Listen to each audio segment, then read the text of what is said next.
Hello everyone. Let's take a look at different workflows for hair strands in GBH Tool. To use vertex color for hair generation, first we need to create an empty hair object. After that, we head over to GBH Tool. Select the hair object we just created and select Distribute Hair on Surfaces as our hair type. Now it's time to create our vertex color data. Note that the color attribute we create must be named coal. Then it's time to paint some hair.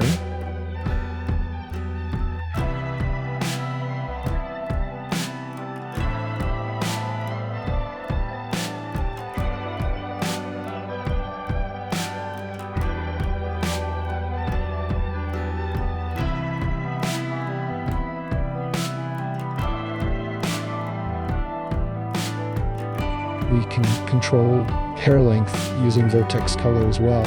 All we need to do is to make another color attribute called height and then enable variable hair length check in GBH Tool. After that, we just need to paint some vertex colors.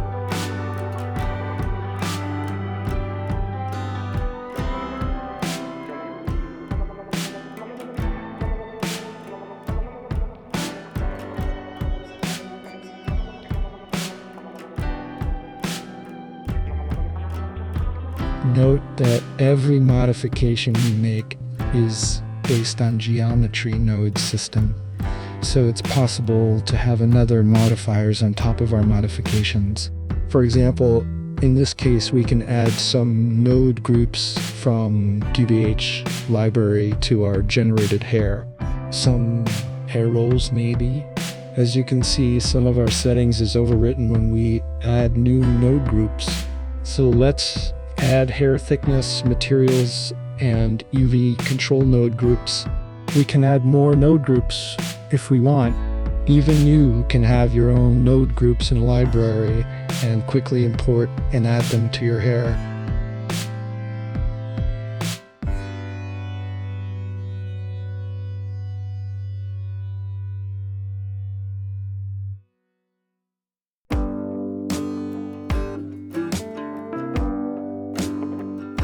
At this point we can use our hair as it is, or we might be looking for a more specific look.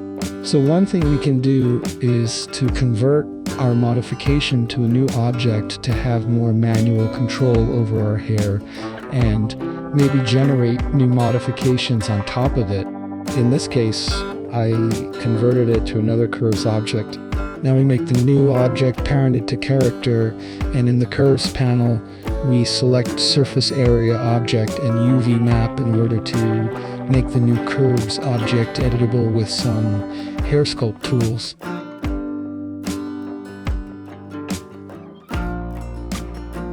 Now we try to trim hair using hair sculpt mode.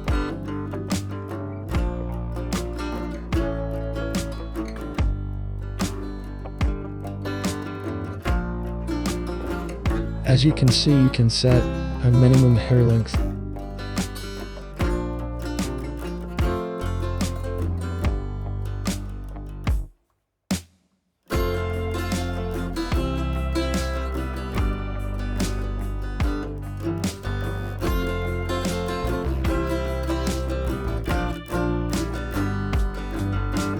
In case the trimmed hair was too short, we use Grow Tool and set minimum hair length to a higher value and then try to shrink hair again.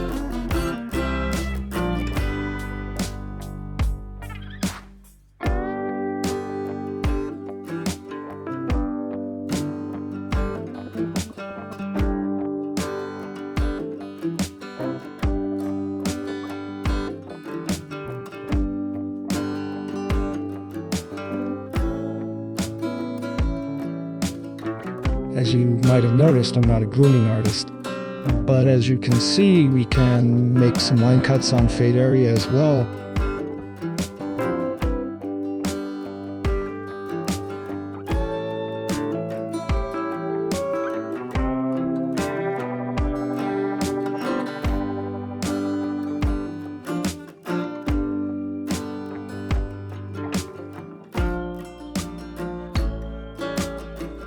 An alternate way we can use vertex color is to convert generated hair to a new object right away and start grooming the new object. We need to repeat the processes of making the new object parented to the character and set surface object into V.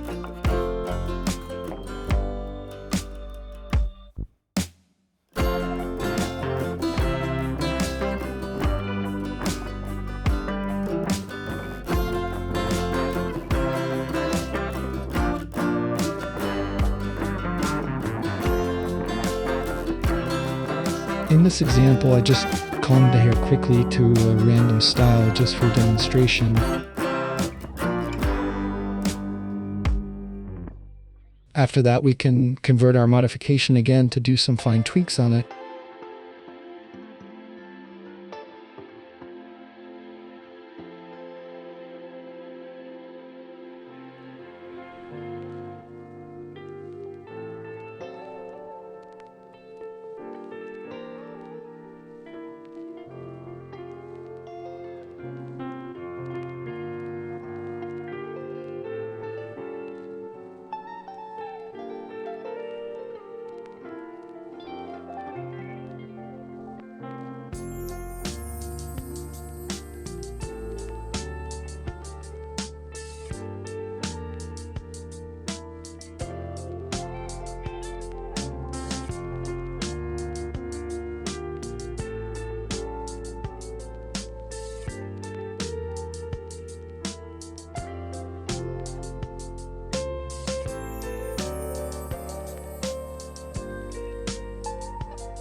We can use a mesh object to generate hair strand.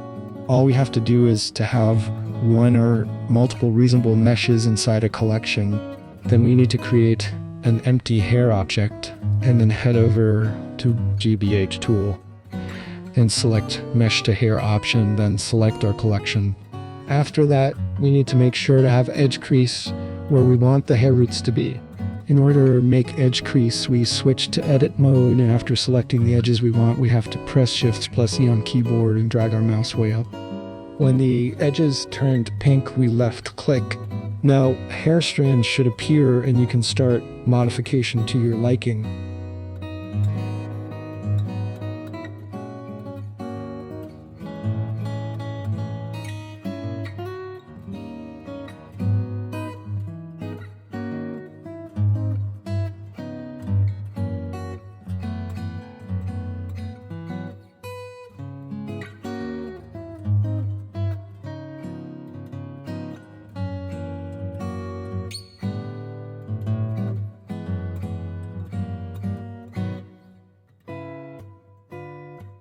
In this example, I tried to make some tight braid style.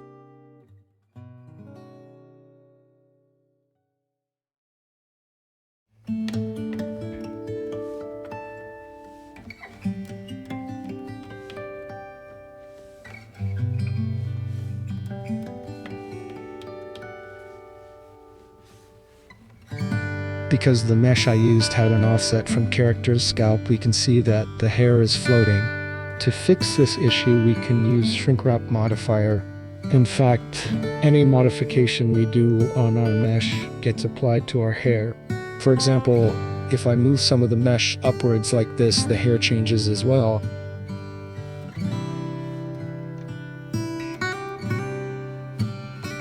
In GBH Tool, it's possible to use hair curves objects or normal curve objects as our base object for generating hair. For example, we can add Bezier curve and then form it as we want to make braids.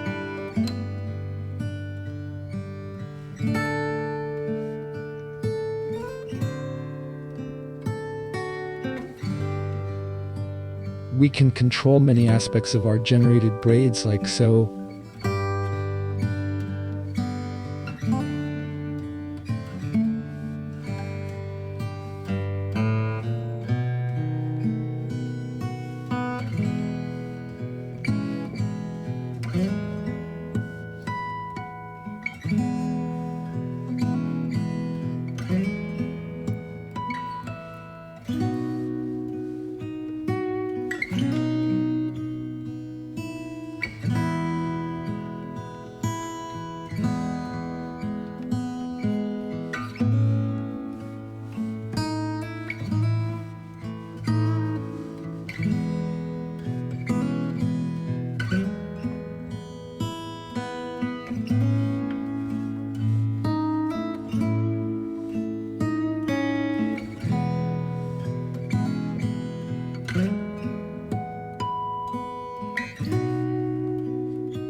We can also use hair curves to make braids.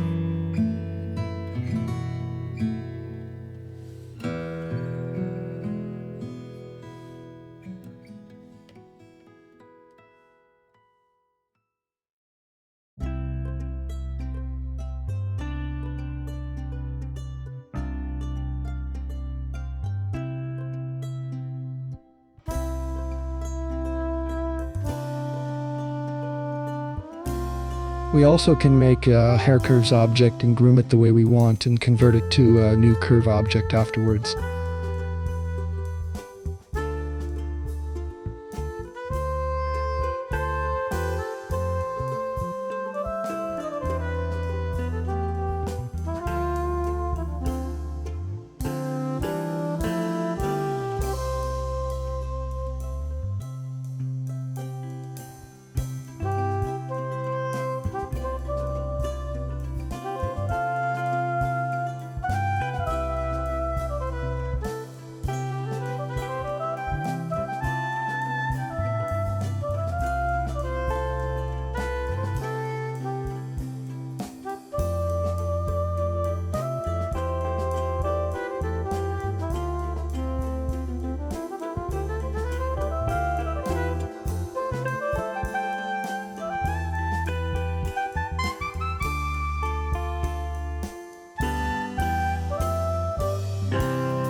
Thanks for watching.